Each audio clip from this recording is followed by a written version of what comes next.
Seja bem-vindo, meu colega médico, a mais um episódio do nosso Obesidade se trata com responsabilidade. Aqui nós discutimos estudos clínicos, casos científicos, medicina baseada em evidências. E hoje nós vamos discutir um estudo científico interessantíssimo que trata sobre o lipedema. E a história do lipedema na medicina moderna, ela começa nos anos de 1940, com a importante contribuição dos médicos norte-americanos, Dr. Edgar Allen e a doutora Edgar Hines. Naquela época, o conhecimento sobre os distúrbios do tecido adiposo, eles eram escassos e, digamos que em muitas condições, eram frequentemente mal diagnosticadas. Então, em 1940, esses médicos endocrinologistas e pesquisadores da Universidade de Duke, eles começaram a observar um padrão peculiar em um grupo de pacientes do sexo feminino. Essas mulheres apresentavam um acúmulo anormal de gordura nos membros inferiores, uma condição acompanhada, além do depósito de gordura, por dor e a formação de hematomas. E o padrão era um padrão distinto, assimétrico, que poupava mãos e pés, o que não era muito comum na obesidade, quando comparado com a obesidade clássica. Então, esses médicos curiosos, intrigados com isso, eles decidiram se aprofundar no estudo dessas pacientes. E eles notaram que, apesar dos esforços com as dietas restritivas, com os exercícios, os pacientes não apresentavam uma perda significativa na gordura nessas áreas afetadas. E, além disso, a dor e a sensibilidade intensas que essas mulheres experimentavam não eram características típicas da obesidade. Então, numa série de artigos publicados entre 1940 e 41, esses médicos descreveram pela primeira vez o que eles chamavam de lipedema. E eles mostraram a importância de diferenciar essa condição de outras formas de obesidade e do linfedema. Então, eles sugeriram que o lipedema era uma doença hereditária, porque foi observada uma prevalência dessa condição em várias gerações dentro de algumas famílias estudadas. Mas, apesar dessa descoberta, o lipedema ele permaneceu relativamente desconhecido e pouco diagnosticado por várias décadas. Somente nos últimos anos, com as pesquisas aprofundando sobre o lipedema, houve avanços significativos no entendimento e no tratamento dessa condição. Queridos médicos, muitos estudos têm surgido.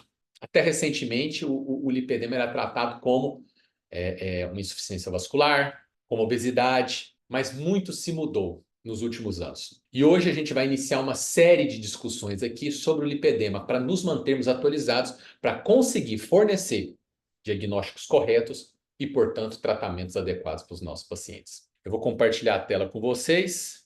Então, o estudo que eu vou trazer hoje, colega médico, se chama Lipedema, Patogênese, Diagnóstico e Opções de Tratamento. Um artigo publicado em 2020. E hoje nós vamos estar trazendo esse conceito para nós. O lipedema. O lipedema, assim como a obesidade, é uma doença crônica e também progressiva. Vai afetar principalmente mulheres, mas em alguns relatos de caso conseguem encontrar alguns homens também em muito menor proporção. Os dados científicos sugerem uma prevalência de aproximadamente 10%. 10% é uma população feminina, mas obviamente esses dados são subdocumentados, subnotificados devido à confusão diagnóstica nos últimos anos entre obesidade, linfedema, lipedema. E as manifestações iniciais do lipedema elas surgem quando? Em fases de flutuação ou alteração hormonal, que são principalmente três: na puberdade, na gravidez e na menopausa. E qual que é a marca clássica do lipedema? Uma distribuição de gordura desproporcionalmente nas extremidades.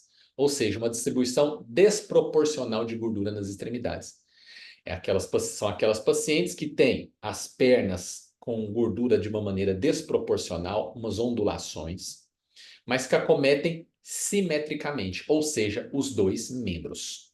E apesar de, como a gente falou, que o lipedema foi só realmente tomar um pouco mais de importância em 1940, depois passou por um período de ostracismo e agora nos últimos anos tem sido mais e mais discutido, mais e mais tomando-se consciência dessa doença, discussões em fóruns médicos, publicações têm aumentado, mas ainda continua a existir uma grande incerteza sobre como ser corretamente diagnosticado. O que é certeza, né, que o diagnóstico que a gente vê no dia a dia, que o diagnóstico raramente é feito no primeiro contato com o paciente, do médico com o paciente, porque realmente acontece um atraso, que chega a durar anos para ser feito o diagnóstico.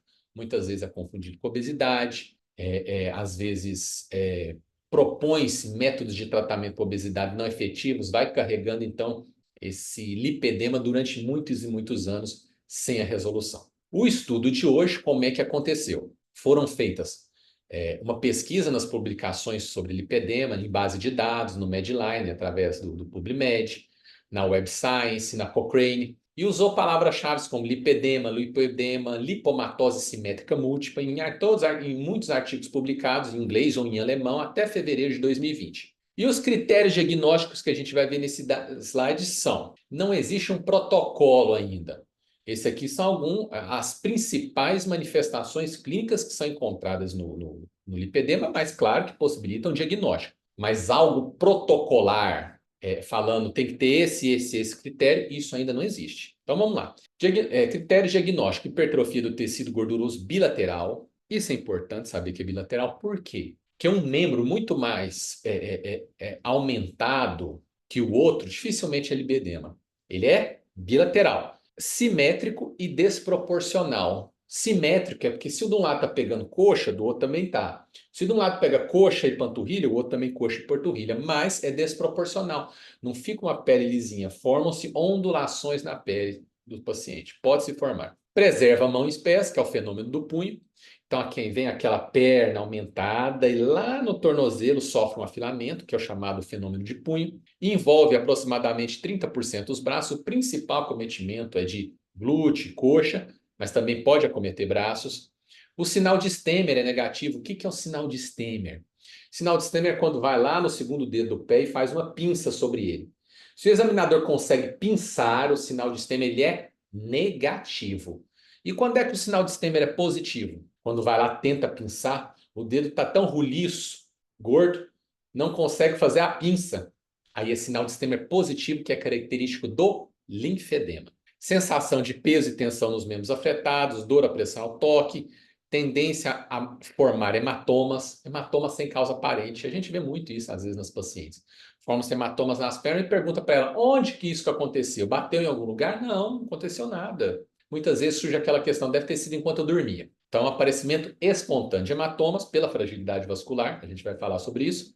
A circunferência dos membros estável com redução do peso ou restrição calórica. Ou seja, o lipedema responde pouco a dietas e procedimentos para redução do peso. A gente vai ver que existe uma dieta para o lipedema que ela é sensacional, com embasamento científico, mas de uma maneira tradicional e clássica, o lipedema não responde dietas e atividade física. Piora dos sintomas ao longo do dia e telangiectasias, marcas vasculares ao redor dos depósitos de gordura, além da hipotermia nas pernas. Esse fluxograma é interessantíssimo. Ele vai falar um pouco sobre um aspecto gerais da fisiopatologia do lipedema. Porque, como o lipedema ele tem sido repetidamente descrito em grupos familiares, presume-se uma predisposição genética. Até 60% dos pacientes, de acordo com estudos, têm um parente de primeiro grau afetado. E análises de árvore genealógica sugerem um padrão de a herança autossômica dominante com penetrância incompleta. Então, como o lipedema geralmente ele se manifesta primeiro em períodos de alteração hormonais, geralmente também se acredita que ele seja mediado pelo estrogênio. E apesar de ter um padrão de herança autossômica dominante, sugerido por análise genética, foi proposto que o lipedema resulta de uma mudança mediada no padrão dos receptores do estrogênio, os receptores alfa e os receptores beta. Ou seja, uma diminuição da expressão dos receptores alfa do estrogênio associada a um aumento da expressão dos receptores beta. Isso de acordo com esse estudo, pessoal, porque ainda está em estudo esse desbalanço entre receptores alfa e receptores beta. Lá no adipócito, existem tanto receptores alfa quanto beta para o estrogênio. Alguns estudos, o que os estudos mostram que consenso é um desbalanço na atuação dos receptores alfa em relação aos receptores beta, na expressão desses receptores. Mas o que aumenta e o que diminui ainda está sendo em estudo. Esse estudo específico mostra um aumento da expressão dos receptor beta de estrogênio, mas eu vi outros estudos que falam aumento da expressão de receptores alfa. Então ainda não está totalmente claro se no lipedema as células adiposas subcutâneas elas se tornam mais numerosas, ou seja, sofrem hiperplasia, ou se elas aumentam de tamanho, hipertrofia. O que se sabe é que estudos dos pacientes com lipedema sugerem que é um distúrbio que surge principalmente através nas etapas iniciais da diferenciação celular na adipogênese, associada à hipótese que envolve também disfunções microvasculares primárias. Agora, acredita-se nisso, que isso seja devido a um efeito hipóxico provocado aí pela expansão excessiva do tecido adiposo, levando à disfunção endotelial e, portanto, ao aumento da angiogênese. E esse dano capilar também é uma causa proposta para a tendência a se formar hematomas e petequias, como a gente pode ver aqui no fluxograma. No fluxograma, a base de tudo seria, então, fatores genéticos. Causariam alterações hormonais, e ainda, igual eu falei, ainda está em estudo se aumenta receptor alfa, se aumenta receptor beta de estrogênio, isso ainda não é consenso. Isso vai levar à liberação de citocinas pró-inflamatórias, causando microangiopatia, alteração dos vasos sanguíneos, o que vai levar à fragilidade capilar, e isso justifica os hematomas e as petequias. Além disso, associada à disfunção endotelial, associada à hipóxia, porque muitos falam que tecido adiposo cresce e sofre ali uma compressão, esse aumento do tecido adiposo causa uma compressão dos capilares. Capilares vão passar menos sangue, levando a áreas de hipóxia dentro do próprio tecido adiposo. Se leva à hipóxia, causa o que é característico do lipedema, uma área mais fria, dolorosa, e além disso, essa hipóxia causa uma redução do fluxo sanguíneo local. E isso leva à hiperpermeabilidade capilar, o que vai levar a inundar essa matriz extracelular ali de substâncias inflamatórias. Então, o adipócito sofre, ele se rompe, libera substâncias, DNA mitocondrial, libera atrai para ali macrófagos, linfócitos, gera uma cascata inflamatória ali na região. Associada a isso também pode ter causas neurogênicas inflamatórias, redução das fibras elásticas, causando compressão, causa dor, redução da mobilidade e fibrose tecidual. Então, eu procurei trazer esse slide para a gente ter uma visão ampla, começar a ter um contato, a gente vai se aprofundar nisso, mas começar a ter um contato no quê? Na fisiopatologia do lipedema, que a gente vai ver que é um pouco diferente do linfedema. Então, esse aqui é um recorte do estudo, que vem mostrar que a constelação clínica, o conjunto de manifestações clínicas, são a sensibilidade tecidual, sensação de aperto, tendência excessiva a formar hematoma, piora dos sintomas ao longo do dia. Esses sintomas em um paciente com uma proliferação desproporcional bilateral e simétrica do tecido adiposo, poupando mãos e pés, apontam para o diagnóstico de lipedema. E ele ressalta que a história clínica obtida do paciente é um fator importante para o estabelecimento do diagnóstico correto. Então, a gente vai falar um pouco também sobre exames complementares, mas o que se sabe até o momento o diagnóstico ele é fundamentalmente clínico. E olha que interessante esse slide. Ele vai fazer um comparativo entre o lipedema, a lipohipertrofia, a obesidade e o lipedema. Olha só, vamos pegar os principais aqui. Sexo. No lipedema, essencialmente, sexo feminino. Como a gente viu anteriormente, a base, digamos assim, é uma base genética que acomete principalmente mulheres, quase que exclusivamente mulheres. Diferentemente da obesidade, homem e mulheres, e também do linfedema, homem e mulheres. História familiar. A história familiar, como a gente sabe da obesidade, aqui tem 3 cruzes, ela é importante, e no lipedema também tem uma menor expressão, mas a história familiar também é importante. Simetricidade. A simetricidade no lipedema acontece e na obesidade também. Os chamados pés inchados no lipedema não acontece. Ele poupa, faz aquele sinal de punho lá no tornozelo, diferentemente um pouco da obesidade, que pode ter mãos e pés inchados. O aumento do tecido adiposo pode acontecer na obesidade e no lipedema, menos no linfedema. A desproporção ela é importantíssimo sinal do lipedema. Na obesidade, normalmente, quando a pessoa ganha peso, é um aumento de peso de todo o corpo, tem área troncular, área de membros. No lipedema é diferente, é principalmente membros e especialmente membros inferiores. O edema vai depender do estágio, o edema no lipedema em estágios mais avançados na obesidade pode acontecer, e é muito importante o edema no linfedema, que é aquele aumento absurdo da matriz extracelular por uma má circulação do tecido linfático. A sensibilidade está aumentada no lipedema, então áreas dolorosas, diferente da obesidade, do linfedema, que isso não tem. Tendência a hematomas também no lipedema, isso é muito clássico, formam-se hematomas espontâneos, e a influência da dieta ela é muito importante na obesidade, mas tem pouco impacto no lipedema e nenhum impacto no linfedema. Esse slide é muito interessante porque a gente vai utilizar muito nas nossas discussões, muito na prática clínica. Ele mostra aqui os diferentes tipos e estágios do linfedema. Não existe uma classificação padrão, uma classificação oficial, mas essa classificação é a mais aceita para o lipedema. Ele é dividido em tipos de acordo com o local de acometimento. Então, o tipo 1 é principalmente de região de glúteo, o tipo 2 é glúteo e coxa, o tipo 3 glúteo, coxa e panturrilha. O tipo 4 é braço, que normalmente se associa ao tipo 2 ao tipo 3, e o tipo 5 somente em região de panturrilha. Então, tipo se relaciona à localização.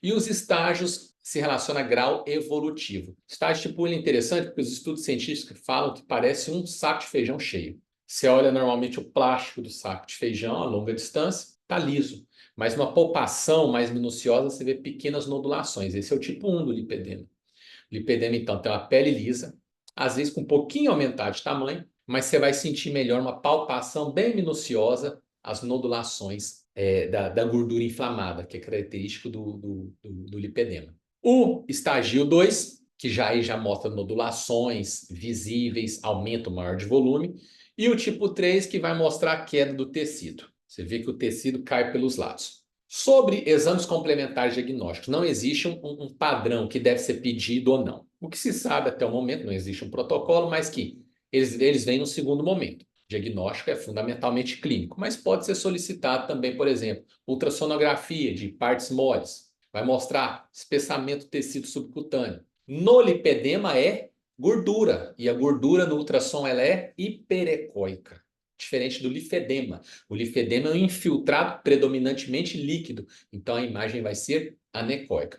Bem como também tomografia, ressonância, variação da ressonância com linfoangiorressonância, que a gente vai ver esses aspectos posteriormente. A base do tratamento para o lipedema. Hoje o lipedema é entendido como uma entidade clínica distinta da obesidade, do linfedema, então os avanços no tratamento têm surgido cada vez mais rápido. Porque era tratado até anteriormente enquanto contexto de obesidade, enquanto contexto de linfedema, os resultados eram precários. A base do tratamento vai ser drenagem linfática e manual, que é uma doença inflamatória, como a gente viu. Ocorre devido a alterações genéticas, hormonais, ocorre um aumento do tecido adiposo local, mas esse aumento dos adipócitos ainda não se sabe se é predominantemente em quantidade ou tamanho de adipócito, mas causa compressão ao redor ali dos capilares vasculares. Isso causa hipóxia. Causando hipóxia, os adipócitos sofrem. Eles sofrendo, eles se rompem, libera material genético de mitocôndria, libera material genético inflamatório,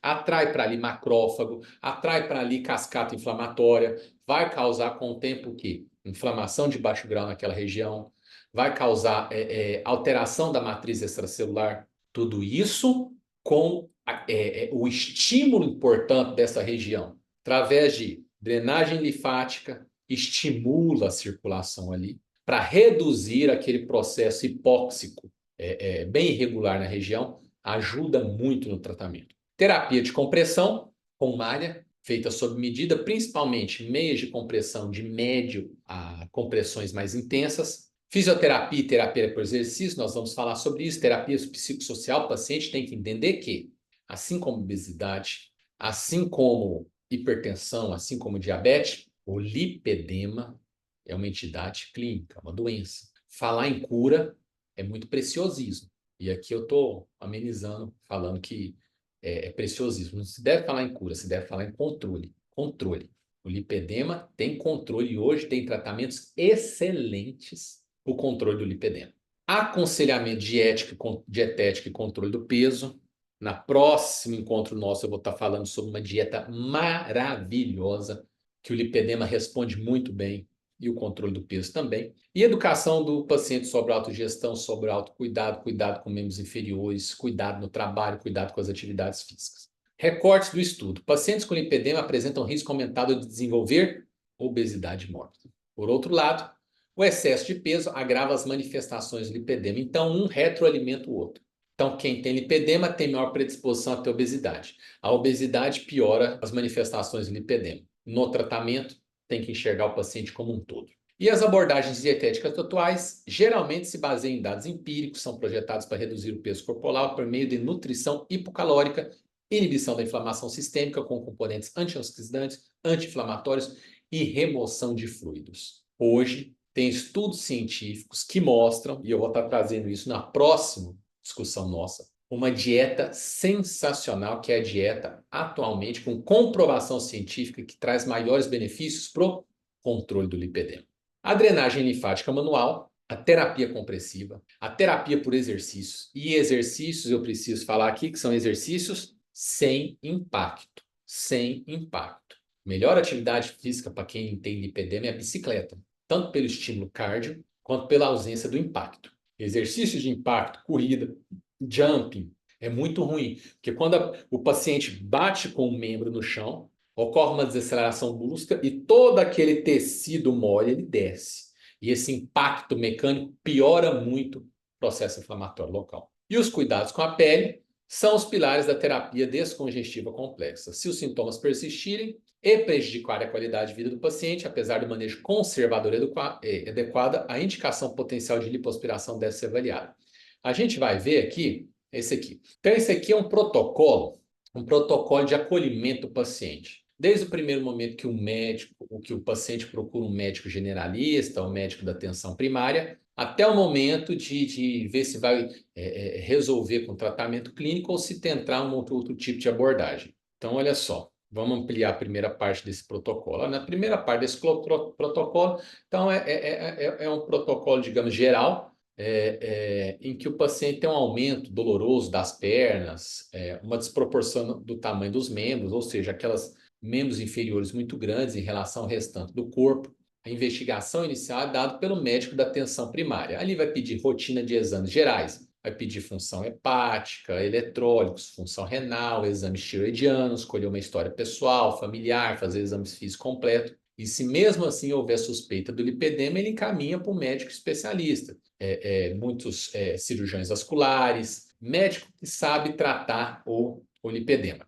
E aí, ele vai iniciar as medidas básicas de tratamento, inclusive procurar diagnósticos diferenciais, principais: obesidade, lipedema, insuficiência venosa crônica. E, se necessário, vai pedir exames diagnósticos diferenciais. Fazer o teste de Stemmer, fazer o peso corporal, IMC, para tentar investigar. E a partir disso aqui, pode ser necessário acompanhamento com nutricionista, fisioterapia, dermatologista, de acordo com a avaliação do especialista. E vai classificar o lipedema naqueles estágios que a gente viu. Então, lipedema em estágio 1, que é aquela pele lisa, a superfície da pele está completamente lisa, só que tem um subcutâneo, que tem pequenos nódulos com a palpação e, eventualmente, pode ser visto um pouquinho o aumento do membro.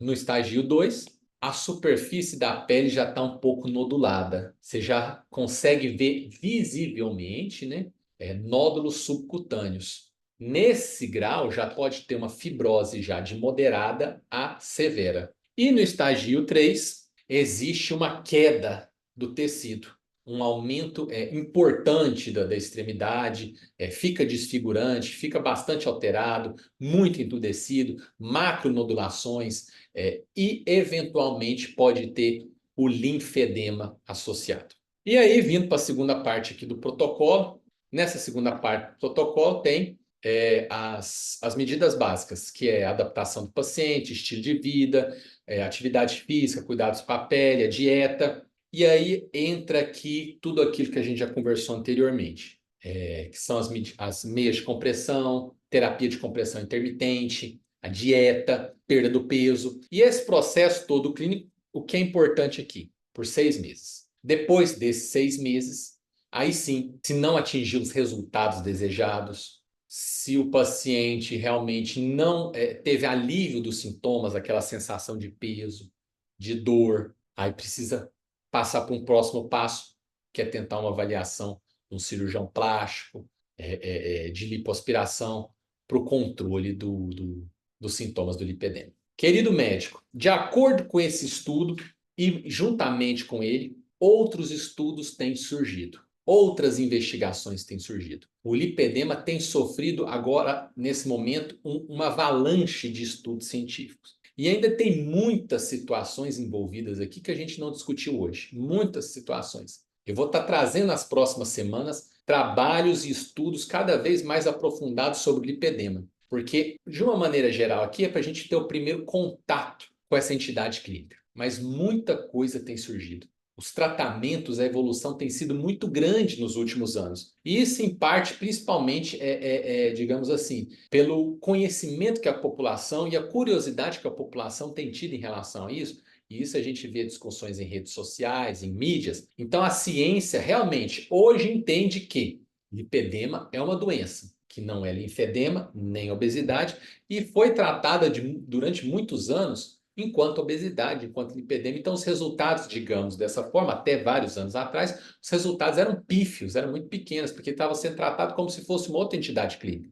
Mas hoje nós sabemos, existem tratamentos específicos, existem tratamentos maravilhosos hoje para melhorar a qualidade de vida dos nossos pacientes, e é sempre importante frisar, é uma doença que pode ser realizada um controle muito grande, mas se falar em cura é difícil, porque é uma doença crônica progressiva, assim como obesidade, assim como hipertensão, assim como diabetes, assim como a resistência à insulina. Colega médico, eu espero que nesse primeiro contato com o lipedema a gente possa estar começando a compreender e criar curiosidade para estar aprofundando nos estudos, de tal forma que nas próximas semanas a gente vai estar cada vez mais se envolvendo mais na fisiopatologia do lipedema, se envolvendo mais nas opções de tratamento. Hoje eu trouxe um panorama geral, mas ainda existe muita coisa a ser discutida e eu espero encontrar você aqui no nosso próximo encontro.